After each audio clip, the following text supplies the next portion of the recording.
The city of Virelle never slept.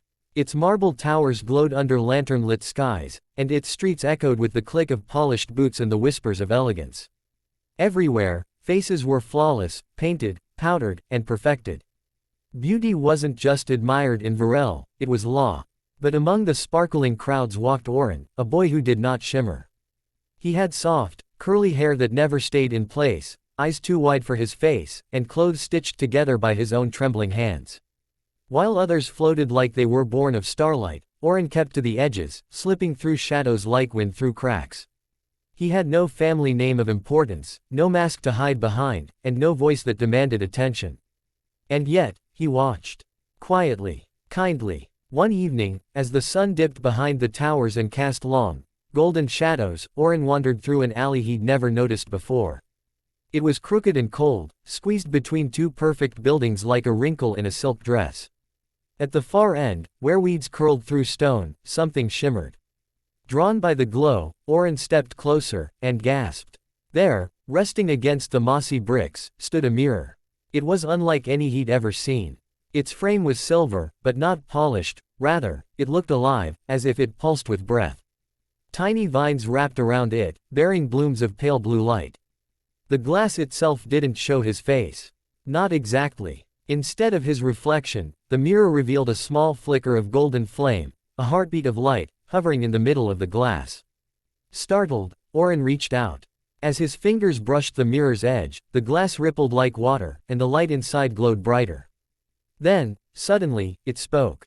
Not with words, but with feeling. A warmth bloomed in Oren's chest, like the comfort of a remembered song. And just as quickly, it faded. Oren stepped back. "What are you?" he whispered. The mirror didn't answer, but the vines on its frame gently swayed. That night, Oren returned home with the mirror wrapped in cloth, hidden in his satchel. He had no idea how or why, but something inside told him, this mirror mattered. And though he couldn't see it yet, this was the first crack in a kingdom built on illusions. The mirror had chosen him. By morning, the city of Virelle had donned its daily disguise. The cobbled streets buzzed with carriages lined in gold, while perfume scented the air like mist in spring. Citizens bustled in robes of velvet and silk, but their faces were hidden. Each one wore a mask. Some masks were sculpted in marble like beauty, others painted with eternal smiles. They shimmered with gemstones and feathers, carefully chosen to show perfection, confidence, charm. The true faces beneath them had long been forgotten. Oren watched them from the corner of his small window, the enchanted mirror leaning against the wall beside him. He hadn't dared look into it again, but the strange flicker it had shown him haunted his thoughts. A light, inside himself. He whispered to the mirror, "Why me?" The mirror gave no reply. As he made his way through the winding streets, Oren noticed something for the first time, how heavy the masks looked on people's faces. Not physically, but emotionally, like they weighed down hearts more than heads. At the central square, people gathered around a platform where the city's most admired speaker, Lady Virelle, stood. Her mask was made entirely of crystal, flawless and cold. Her voice rang out with polished pride. "To be beautiful is to be good," she declared. "And only those with beauty deserve to lead. Remember, the mask is not a lie, it is the truth you choose." The crowd cheered. But as Oren looked closer, he noticed a child near the front, her mask slightly tilted. Beneath it, her eyes welled with quiet sorrow. Her mouth didn't smile. She stood still while others clapped. Suddenly, the mirror in Oren's satchel pulsed with warmth. He stepped back, stunned. Had it sensed the girl's sadness?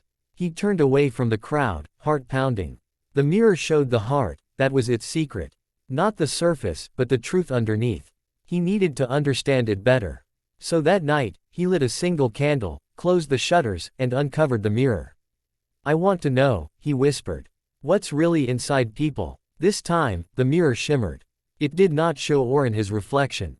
Instead, the glass became like mist, and then formed into images, flickers of the child from the square. Her heart glowed faintly in the center of her chest, a flame struggling to stay lit. She carried sorrow, doubt, and still, she cared. Then the image faded, and Oren's own heart flickered again in the glass, brighter now than before. He didn't know what it meant yet. But one thing was certain, the mirror had shown him something real.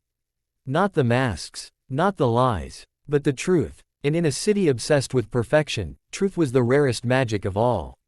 The next morning, the city of Virelle shimmered as usual, but Oren saw everything differently.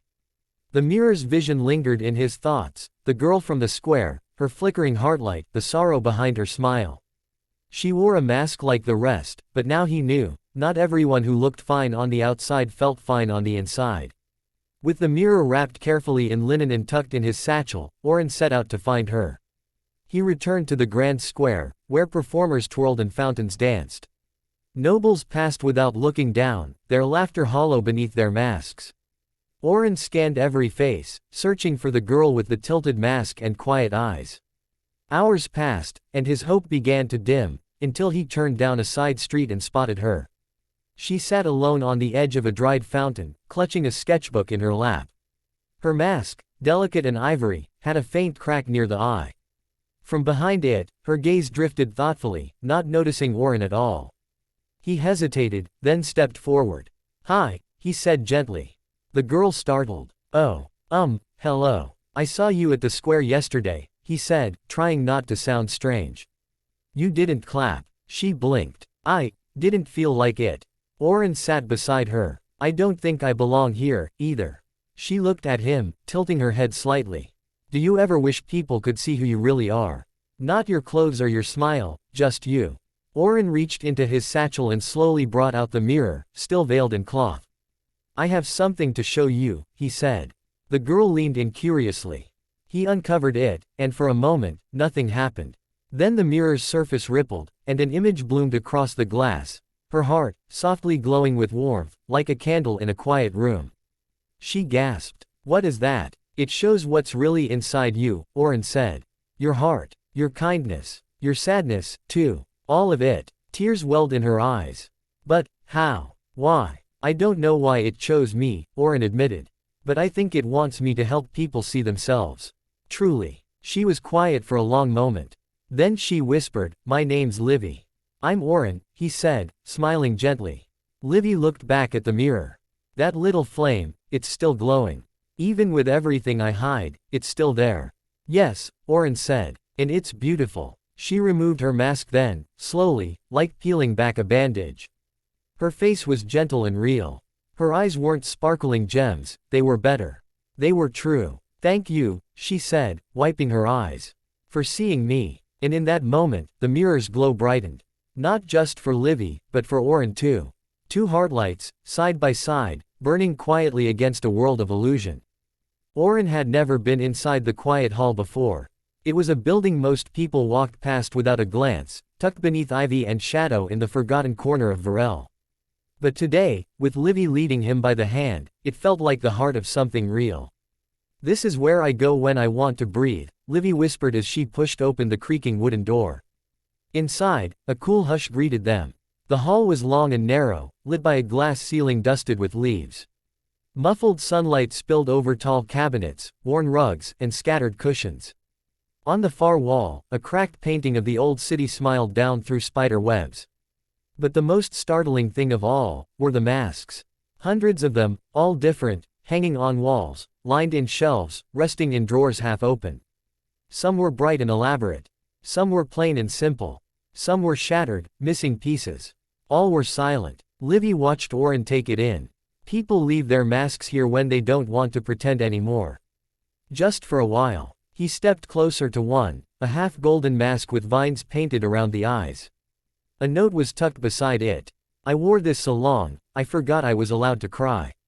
Another read. "This one made me strong on the outside. But I was tired every day."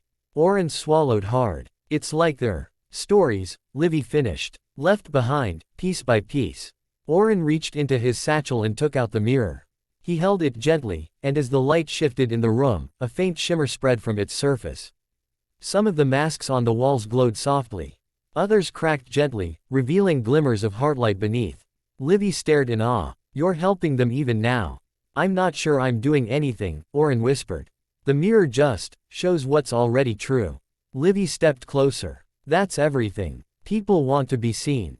Not just liked. Seen." For the first time, Oren realized something.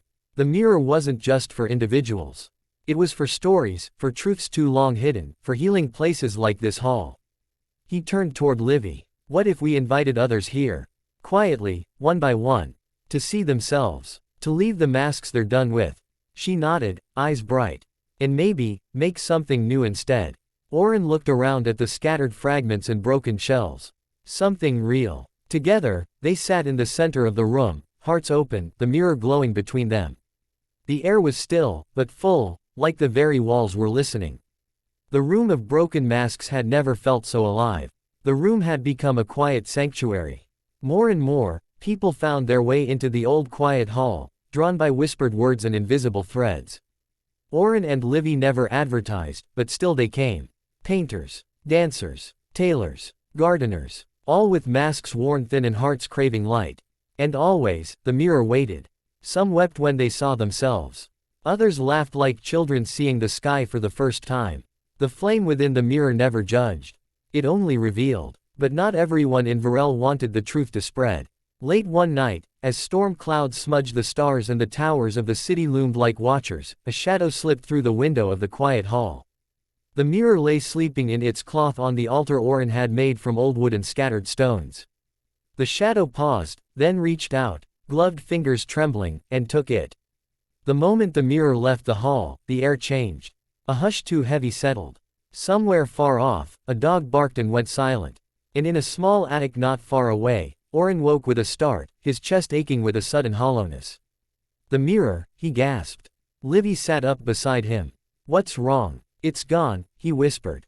Someone took it. They ran. Rain began to fall, soft and cold. By the time they reached the quiet hall, the door hung open, the wind teasing it with eerie creaks. Inside, emptiness. The altar was bare. The mirror was gone. Oren's fists clenched. Why would someone take it? What could they want with it? Livy looked toward the shelves where the broken masks now sat lifeless. Maybe they were afraid of what it showed. That same hour, high in the gilded tower of the Maskmakers' Guild, the mirror rested on a velvet cloth, surrounded by masked figures. Tall, cold, eyes hidden behind eyes. The guildmaster, cloaked in silver and silence, stared down at the mirror, frowning. This object disrupts order, one voice said. It encourages rebellion, said another. Too many have begun to question their place, muttered a third. They refuse to wear their masks. They look in shop windows not to admire perfection, but to wonder who they truly are. The guildmaster finally spoke, low and sharp. We will bury it, break it, if we must. But as he reached out, the mirror flared. A light burst from within it, not warm like before, but angry. Frightened, calling. And far below the tower, Oren heard it. He looked to Livy. It's scared. She nodded. Then we have to get it back. And together, they turned toward the heart of the city, toward the towers and the shadows and the ones who feared the truth most. The thief of reflection had taken the mirror, but they would bring back the light. The tower of silver silence loomed at the edge of Virelle's highest ridge, its spiraled halls glittering like icicles against the midnight sky. It was built not for warmth or welcome, but for power, for holding voices quiet and faces still. And within it, the mirror of Heartfire lay imprisoned. Oren and Livy stood at the foot of its gate, staring up at the winding stone staircase that curled around the outside like a frozen ribbon. No guards, Livy whispered. Too proud to think anyone would try, Oren replied. Lightning pulsed above. Rain drizzled like whispers. They began the climb. Each level of the tower was a chamber of echoes. In the first room, they passed a hall lined with mirrors, but each was coated in shimmering frost. Faces of stone stared back at them, their expressions blank. In the second, they entered a room of silenced voices, where whispers from long ago swirled in the air like fog. Oren paused. Do you hear that? Faint, broken voices drifted past them. Greater than, I'm not what they say. I used to paint before the city told me not to. I forgot my own laugh. Livy touched a floating echo. It vanished with a sigh. This place steals more than mirrors. They pressed on. On the final level, they reached the sanctum of masks. Here, high-ranking mask-makers gathered in silence, their expressions unreadable. And there, on a pedestal, was the mirror. But something had changed. It flickered now, its flame dim and flickering, as if uncertain of its own reflection. The guildmaster stepped forward, his cloak like rippling steel. You should not be here. Oren stepped between him and the mirror. You don't understand what it is. We understand too well, the man replied. It makes people question, doubt, refuse. Livy stood tall beside Orin. It makes people remember who they are. For the first time, the guildmaster faltered. But another masked figure hissed, it must be shattered. The city cannot thrive on broken dreams. The room tensed. Orin turned to the mirror. You don't belong here. You belong with those who still believe. His hand hovered over the glass. Greater than, we see you, the mirror whispered, its voice like embers catching wind. And just like that, the flame blazed up. The light surged outward, not blinding, but revealing. Masks cracked. Faces flushed. Gasps echoed through the room as the mask makers saw their own long-hidden truths. Some turned away in shame. Some wept. Some smiled for the first time in decades. The guildmaster stared at his own reflection, and removed his mask. I remember that boy, he whispered. He used to sing. The mirror pulsed gently. Orin and Livy took it in their hands, the flame within now calm and bright. Without a word, they turned and walked out, no one stopping them. Not anymore. Down the spiral stairs, through rain and silence, they carried the mirror back to the city, where something had already begun to change. The darkness retreated, for now. Elian stood at the rim of the moon's heart, his hands still glowing from the final stitch. The crescent-shaped shard hovered before him, now larger and steadier, pulsing gently with the rhythm he had restored. He tucked it into the satchel beside the others, 3 pieces reclaimed, 7 more to go. And in the silence that followed, something stirred. The silver thread in his hand glowed brighter. It shimmered not only with moonlight, but with something deeper, purpose. The very air around him vibrated with energy, and the needle danced between his fingers like it knew what came next. Then, out of the horizon of the moon itself, came the starweavers. They emerged from behind craters and light-folded hills, their bodies woven of constellations, their eyes like prisms of sky. They floated, not walked, and carried great spools of radiant thread across their shoulders. Elian stepped back instinctively, but the starweavers only bowed in unison. You began the mending, one said in a voice that sounded like a choir. We will help you finish, said another, softer than starlight. Their leader, a tall weaver with hair like flowing comet trails, stepped forward and unrolled a scroll made of shimmering fabric. Upon it lay a great map of the shattered moon, marked with the 10 shards, each represented as glowing runes. You have 3, the leader said. But they remain fragile. They must be bound with the thread of light, not only by stitch, but by belief. Elian looked down at his thread, which glowed faintly in his palm. I believe, he whispered. The starweavers extended their hands. From their palms flowed glowing strands, not just thread, but strands of memory and kindness, sorrow and joy, old lullabies and long-forgotten wishes. They wove it into his thread, until it shimmered like sunlight reflecting in water. And then, together, they began to work. 1 shard at a time, the starweavers floated the glowing pieces into the air while Elian stitched them together. He used the silver needle, now glowing like a star itself, and wove in lines of care and courage. With each stitch, the air vibrated. With each pull of the thread, a memory returned, an old night when a lost sailor looked to the moon for direction, a child who made a wish on its light, a mother singing by moonlight to calm her babe. The moon was not just a light in the sky, it was woven into the hearts of everyone who ever believed in something bigger than themselves. Elian paused as the 4th shard came into view. It was harder to stitch, it trembled, dimmer than the others, as if unsure whether it belonged. Elian reached out, not with thread this time, but with his palm. You do, he whispered. You're not too broken. The shard glowed, faintly, then stronger, and slid into place. A surge of warmth passed through him, as though the moon itself had sighed in relief. They worked on. When the 5th shard was joined, the starweavers sang.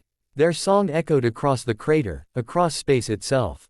Elian couldn't understand the words, but he didn't need to. He felt them. You are not alone. By the time the 6th shard came, Elian's hands were glowing with light that wasn't his alone. It was borrowed from hope itself.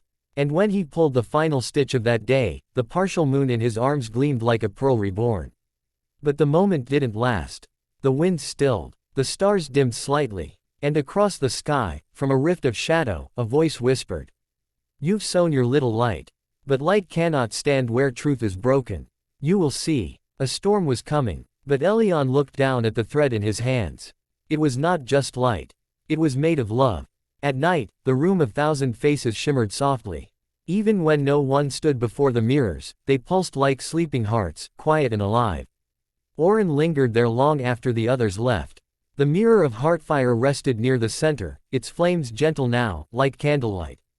Livy knelt beside a small broken shard of mirror no larger than her palm. "There's something inside this one," she murmured. Oren peered closer. The shard did not reflect their faces. Instead, it shimmered with a misty swirl of colors, and a voice began to hum, soft and distant, like the wind through trees or the rustling of memories. Oren leaned in. "Greater than, the one who holds the truth must face their own," the whisper said. Then silence. The shard turned clear. Livy touched his sleeve. "It's speaking to you, isn't it?" Oren's heart beat faster. He didn't know why, but the sound stirred something in him, like a forgotten feeling hiding beneath his ribs. He had helped the city. He had awakened the mirrors. But there was still one mirror he hadn't truly faced. Greater than his own. That night, as the stars flickered overhead, Oren crept back to the alley where he had first found the mirror of heartfire. The alley was still, silent. But now, a soft silver glow spread from the cracks in the wall behind the mirror's old resting place. He touched the stone. It dissolved like mist. Behind it stood a single, tall mirror. Unbroken, untouched, waiting. He stepped forward, breath caught in his throat. And the mirror spoke without sound, only presence. At first, he saw nothing. Then, slowly, images emerged. A boy sitting alone at the edge of a crowd. A child watching his parents argue behind a closed door. A little figure trying to fix broken toys with trembling fingers. A young face wondering why he always felt invisible. Tears welled up in Oren's eyes. He hadn't forgotten these memories. He had simply buried them. He had been so busy mending the city, helping others face their truths, that he had never paused to tend to his own broken places. And now, the mirror showed him more. Greater than his laughter. His joy when someone smiled. The way he saw beauty where others missed it. The strength it took to care in a world that so often didn't. His reflection shimmered, and smiled.